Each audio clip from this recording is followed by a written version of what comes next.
At the time of promulgating the constitution, we as Kenyans say that the constitution is 80% good, and we can, look at the 20% that was not very favorable. That's the acknowledgement that BBI had done. We are looking at it from a further perspective. While BBI did not advocate or talk about the issues of increased counties, it talked about representation of the people. It identified there is a problem about representation of the people.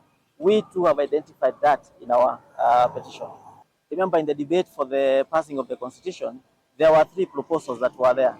The first proposal was the 40 plus 1 counties, districts that existed as at independence. There were 40, and Nairobi was the plus 1 as the capital city.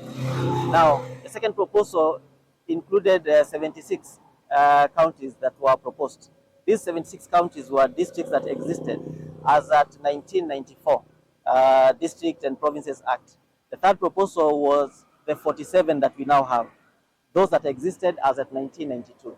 The third proposal is what was followed. If they would have followed and thought through this whole thing, then we would not be having this kind of discussions now, because at independence and slightly after the 80s, we had districts that were increased that were not part of what was existing at independence. So all we are saying is that we have no problem with other counties getting the share that they are getting.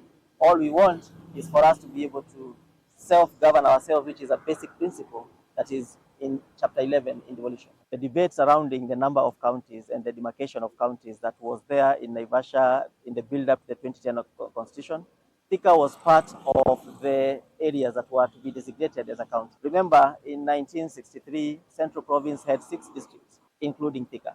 And out of the 6 districts, 5 of them became counties. Only Thika was not a county. Thika County would have been there before the 2010 Constitution. Thika as a district started way back in 1933. We want the return of the former larger Thika district, and comprising of Gatondo North, Gatondo South, Thika, Juja, and Ruiru. We hope that Senate is going to do its work under Article 174, where issues pertaining to devolution is engaged, for us to have an opportunity to come and make oral presentations and to be able to argue our case. We are a citizen-led initiative.